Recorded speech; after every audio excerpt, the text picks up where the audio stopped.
Централен дневник на регионалната К1. Добро вечер. Настаните кои го одбележаа денот ги донесуваме веднаш по кратките најави. Гледајте не.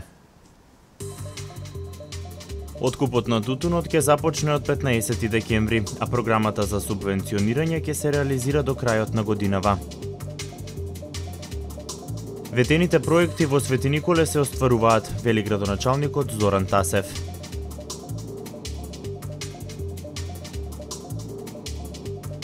Околу 200.000 лица во Македонија страдаат од дијабетес.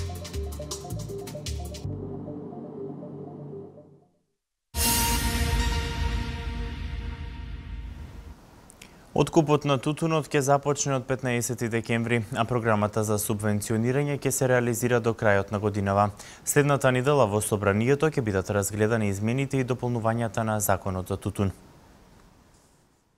По верификација на тутунот, односно мострите кои ги верификува комисија, согласно Законот за тутун, откупот започнува на 15 декември. Квалитетот на тутунот оваа година е многу подобар во споредба со лани, но и во 2013 година. Сепак, нема иста реколта во ниту една година, вели директорот на Агенцијата за поттикнување на развојот во земјоделието Игор Златков. Квалитетот на тутун оваа година е многу подобар, но како знаење на искуство дека нема иста реколта во ниедна година, така да ова малку ќе дели од претходните во однос на квалитет.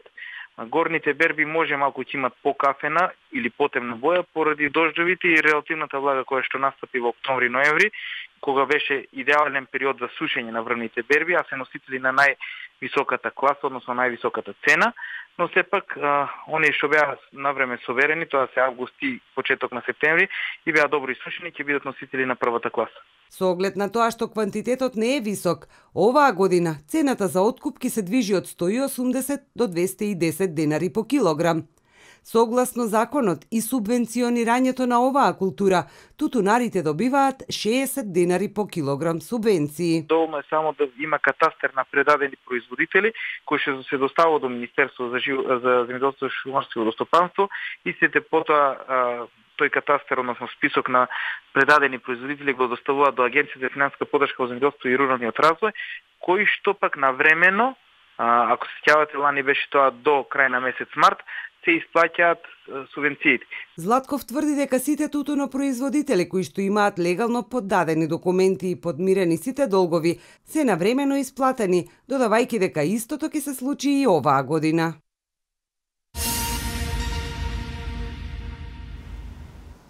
Сите проекти започнати од локалната самоуправа во Свети Николе се реализираат според планираната динамика, вели градоначалникот Зоран Тасев. Тој додава дека покрај приоритетната улица Ангел Трајчев, паралелно се работи и на сите останати локални улици. Вистината е една и таа е очигледна кога станува збор за активностите на локалната самоуправа. Вака градоначалникот на општина Свети Николе ги демантира објавите во кои што преку искривување на вистината се прави обид за информирање на јавноста. Сите проекти започнати од локалната самоуправа, вели Тасев, се реализираат според планираната динамика.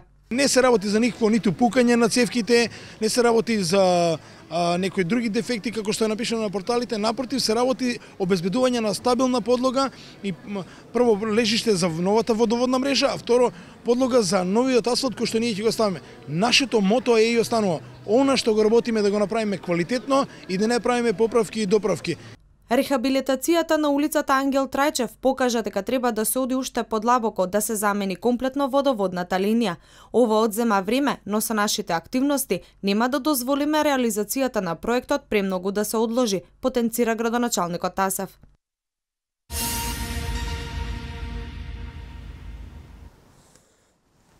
Индустриското производство во октомври годинава бележи раст од 13,1% во однос на истиот период минатата година, објави Државниот завод за статистика.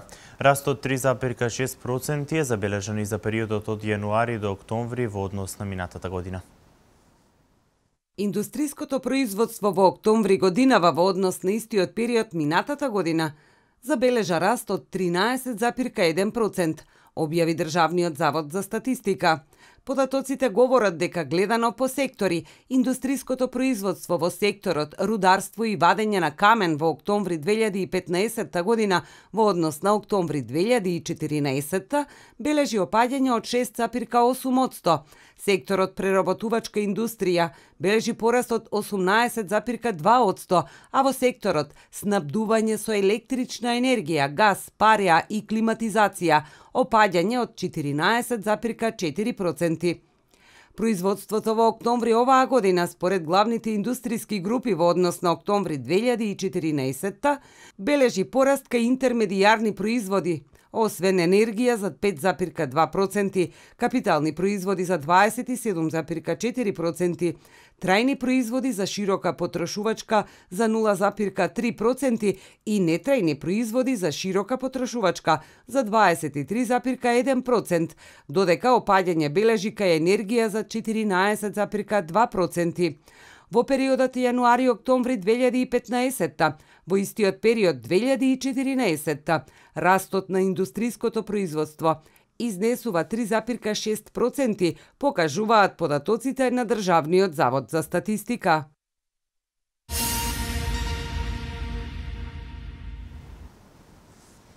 Дијабетесот или кај народот познат како шеќерната болест е се почесто заболување во земјава.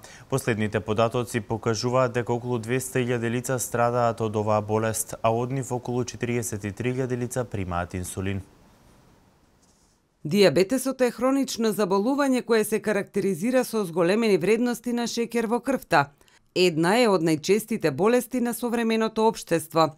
Во светски рамки се смета дека има над 200 милиони луѓе со дијабетес, а според Меѓународната дијабетолошка федерација, овој број ќе достигне 350 милиони до 2025 година. И во Република Македонија, дијабетесот е многу често заболување од кое страдаат околу 200.000 лица со дијабетес тип 1 и тип 2. Од нив околу 43.000 лица примаат инсулин. Симптомите се постепени, но сигурно уништуваат видно поле, значи влие на срцевиот мускул, влие на циркулацијата во бубрезите. Симптомите за дијабетес се зголемено чувство на жед, често мокрење, зголемен апетит, замор, заматување на видот, бавно зараснување на рани, необјаснливо губење на телесната тежина. Сепак, пациентите не треба да ги игнорираат овие промени, да се консултираат со лекар. Значи да се промени начин на исхрана, од бел на црн леп да се промени. Значи движење обавезно мора да има. 10 километри на ден мора да се пешачи кај дијабетот, заради тоа што преку движењето, преку активноста на мускулите се троши оној вишок на шеќер, на гликоза кој што постои во организмот. Наполно да се избегнуваат шеќер, засладени јадења, засладени пијалоци. За среќа, дијабетесот лесно се дијагностицира, а со правилна едукација може да се превенира и контролира.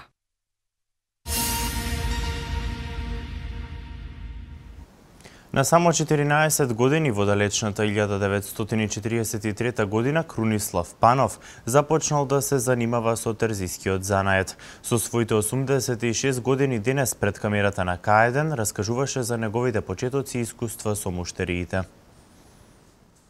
Крунислав Панов, или меѓународот познат како мајстор Крумче, е еден од првите шнајдери во Велес. Занаетот го почнал во далечната 1943 година, кога имал само 14 години.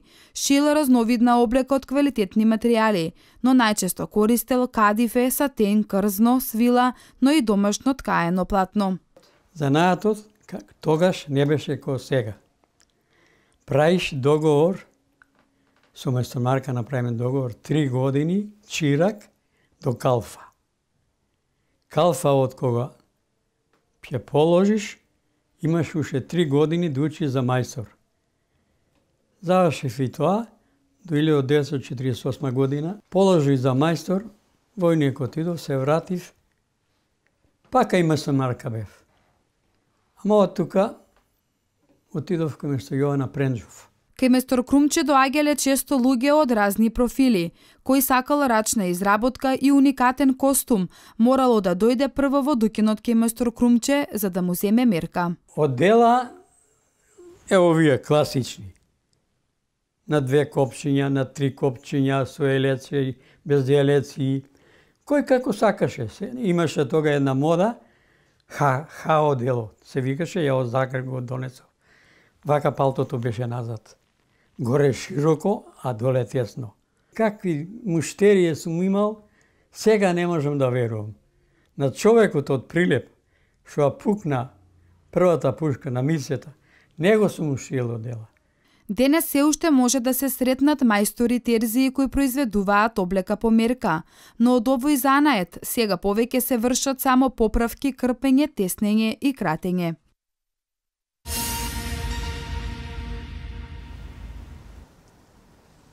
Министрите Никола Тодоров, Митко Чавков и Зоран Јолевски на терен се запознаа со состојбата на јужната граница каде се поставува заштитна ограда. Тодоров го посети собирниот центар за прием на бегалците. Вестите од Македонија. Министрите Никола Тодоров, Митко Чавков и Зоран Јолевски вчера вечер на терен се запознаа со состојбата на јужната граница, каде се поставуваше жичена ограда за заштита и помош. Координативното тело одлучи на одредени места да подигне жичена ограда висока 3 метри со цел економските мигранти да се насочат кон прифатните пунктови и да се спречи нелегален влез во земјата. Тодоров им се заблагодари на припадниците на АРМ за напорот кој го вложија за поставување на жичената ограда на државната граница. Тие информираа дека целосно ја реализирале задачата дадена од Генералштабот, односно комплетно поставување на оградата со додатоците лево и десно во должина од 3200 метри. Ситуацијата во моментов е стабилна и под контрола. Стегнато, брзо направите, квалитетно. Горди сме со вас.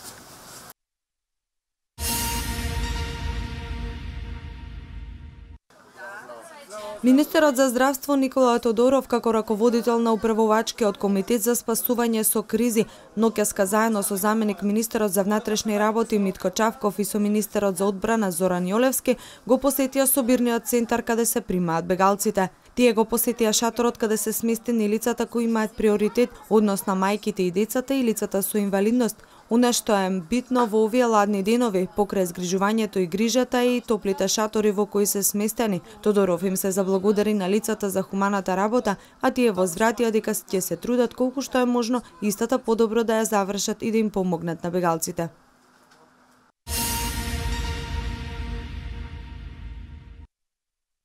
На граничниот премин Табановце во изминатите 24 часа пристигнале и заминале вкупно 3663 лица, сите со воз.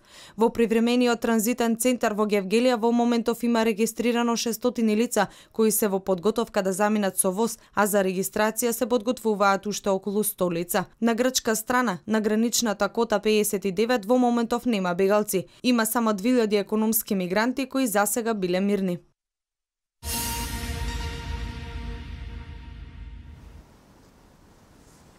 Воздушни напади во Сирија. Во Грција годинава поминале околу 700.000 мигранти, покажуваат податоците на Високиот комесаријат на Обединетите нации за бегалци. Вести од светот. Во градот Арих, северозападно од Сирија, убиени се 18 лица, а десетица други се ранети во воздушни удари за кои се верува дека ги извеле руските авиони, соопшти Сириската обсерваторија за човекови права. Директорот на обсерваторијата соопшти дека во нападот се убиени и ранети најмалку 60 лица. Градот Арих се наоѓа во провинцијата Идлиб, која е под контрола на бунтовничките групи, вклучувајќи ги Нусра фронт близок до Ал-Каеда.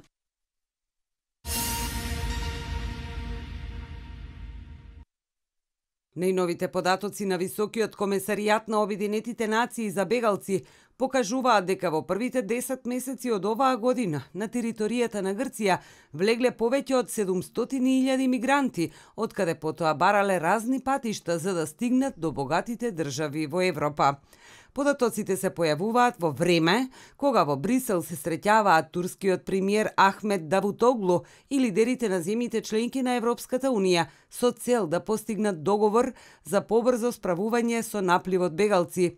Во анализата на УНХЦР се вели дека повеќе од половина од луѓето кои влегле на грчка територија се сиријци, 18% се афганистанци, а 6% ирачани.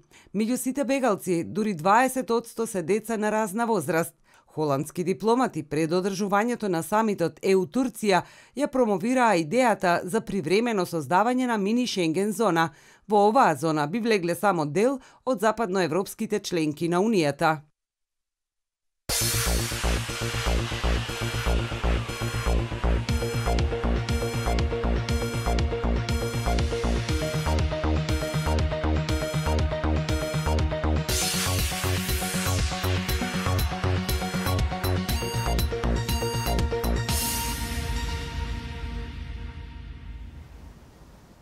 Екипата на Вардар Јуниор со победа над Радовиш. Куманово подобар од Фени Индустри. Вестите од домашен спорт во продолжение. Во рамките од 11-тото коло во машката ВИП Суперлига беа одиграни 3 надпревари, во кои поуспешни беа домашните екипи. Со триумфот над Радовиш 24-22, младите ракометари на Вардар остануваат во горниот дел од табелата во машката Суперлига, со реални шанси да бидат меѓу 4 екипи што ќе се пласираат за разигрување за титулата. Чурлевски со 6 и Вујечич со 5 гола се издвојуваа кај Вардар Јуниор како лидери во нападот, а кај Радовиш најефикасен беше Ивица Илиев со 8 гола. Петрушевски му помогна со 4. Екипата на Прилеп потешко дојде до победата против Борец на домашен терен. Прилеп имаше контрола врз резултатот и постојано водеше, меѓутоа на крајот го зафати криза. Борец направи серија од 3-0 со која изедначи на 24-24 на 5 минути до крајот, уривајќи го сето она што домаќинот го градеше.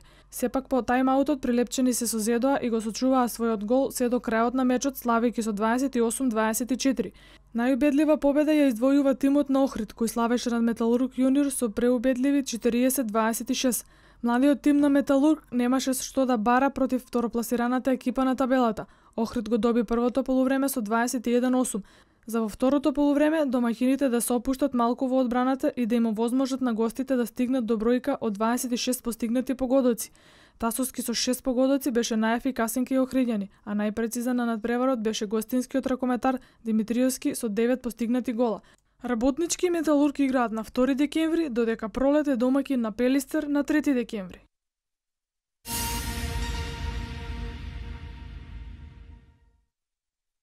Во дербито на колото Куманово како домаќин со старо-новиот кормилар Страшо Тодоровиќ славеше победа над Фени Индустри од 85-76. Добрата игра во воведните 10 минути на кошаркарите на Куманово беше пресудна за конечниот епилог на мечот. Во првата четвртина кумановчани постигнаа 32, а примија само 17 кошеви. Страшо Тодоровиќ имаше успешен камбек на кормилото на кумановци, предводејќи ги до убедлива победа над незгодниот ривал од кого претрпеа пораз на самиот старт од сезоната.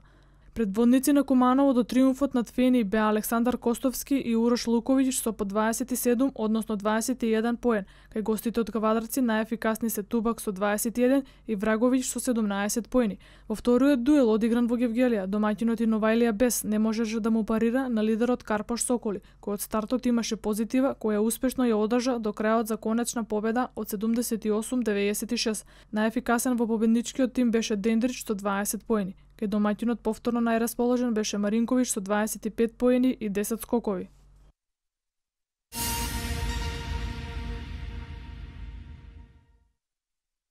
Вардар е зголеми предноста на табелата во првата македонска фудбалска лига на 4 бода од Шкендија, откако во 16-тото коло славеше на Филип II со 2:0 против Ренова.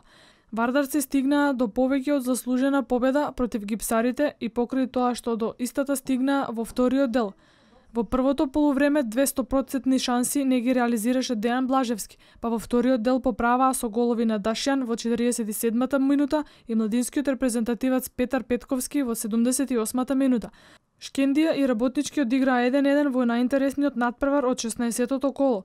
Во еден отворен и интересен надпревар први во водство дојдоа романтичарите преку Милован Петковиќ во 20-та минута од надпреварот. Тетовци израмнија преку Ибрими во 36-та минута. Металург пропушти да врзе и трета победа поред, но успеа да прокоцка водство од 2:0 против Хоризонт Турново и мораше да се задоволи само со бод. Владко Стојановски со 2 гола им донесе предност на металурзите, но гостите израмнија преку Кочовски и Крстовски и ја продолжија серијата без пораз на 6 надпревари. На дуелот меѓу Селекси и Шкупи немаше поменик, а немаше ниту голови, заврши 0:0, додека најубедливата победа оствари екипата на Брегалница на гостински терен против Младост Царевдвор со 4:1. Прва на табелата е екипата на Вардар со 39 бода, а екипата на Шкентија има 35 бода и се наоѓа на второто место на табелата.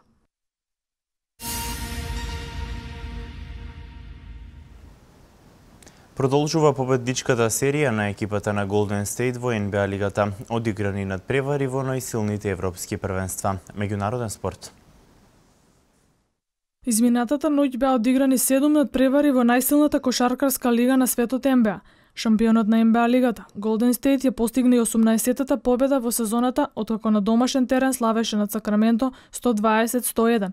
Кари постигна 19 поени, 17 во првата четвртина, додека Грим имаше трипл-дабл, 13 поени, 11 скокови и 12 асистенции. Леброн Джеймс постигна поен во последната секунда за триумф на Кливленд на домашен терен против Бруклин 90-88. Вкупно на мечот Леброн постигна 26 поени, дополнувајќи со 9 скока и 5 асистенции. 26 поени постигна и Кевин Лав, додека кај Бруклин, Брук Лопес го заврши мечот со 22 постигнати поени. Резултати од другите надпревари: Вашингтон Торонто 82-84, Далас Денвер 92-81, Сан Антонио Атланта 108-88, Јута Нью Орлеанс 101-87 и Портланд Лос Анџелес Лейкерс 108-96.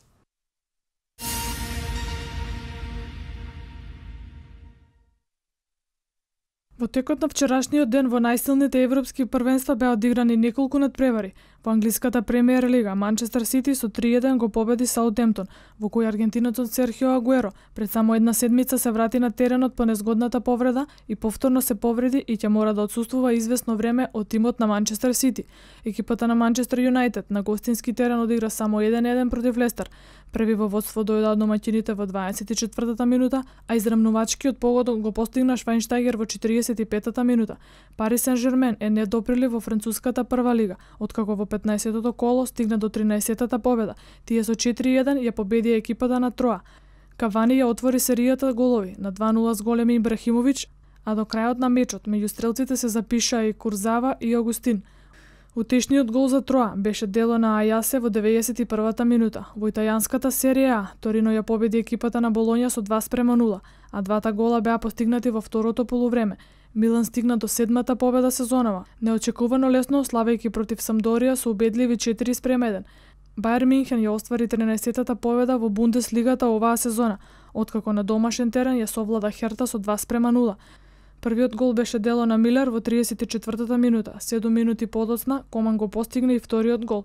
Во шпанската премиера во дечката Барселона на домашен терен со убедливи 4-0 ја совлада екипата на Реал Сосиедад. Атлетико Мадрид го совлада Еспањол со минимални 1-0 на домашен терен и го продолжи чекорот со водечката Барселона, зад која заостанува 4 бода. Единствениот гол го постигна Гризман во третата минута.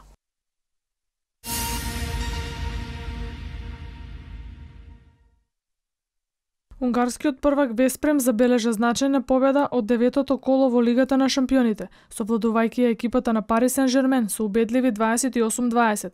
Ракометарите на Веспрем одиграа одлична ракометна представа и му се реваншираа на Пари Сен-Жермен за поразот во Париз пред еден месец. Во убедливиот триумф незаприлив беше Момир Илиќ кој постигна 10 гола, Сулиќ додаде уште 6, додека ки Пари Сен-Жермен најефикасен беше Нарцис со 4 гола, а Карабатич и Вори постигнаа по 3 гола. Една од најголемите екипи во историјата на европскиот ракомет беше на работна пораст на гостувањето кај Целје, меѓутоа се спаси на неполна минута до крајот на мечот. Целје водеше со 23-22 и имаше играч помалку кога пропушти напад за водство од 2 разлика против Кил, а потоа гостите преку Руне Дамке погодија за 24-23 на 22 секунди до крајот. Македонскиот представник екипата на Вардар го доживеа и третиот пораспоред, овој пат на гостински терен загуби од Келце со 23-20. На другите надпревари, Лариоха Мешков Брест 28-32 и Мотор Кадетен 31-23.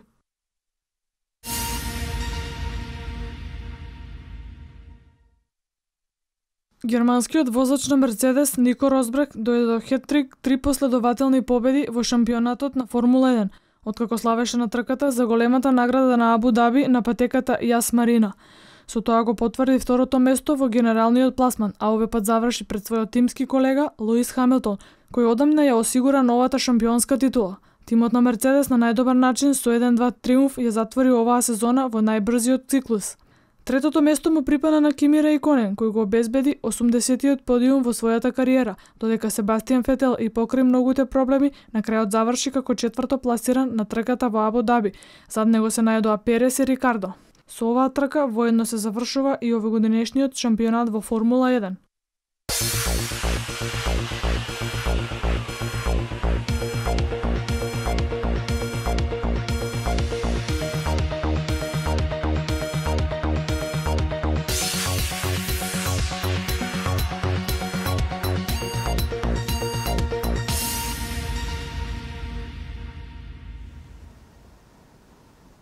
Времето денеска променливо облачно со слаб до умерен ветер. Слично време не очекува и утре. Еве ги деталите.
Ова беше последната информација за денес. Пријатно.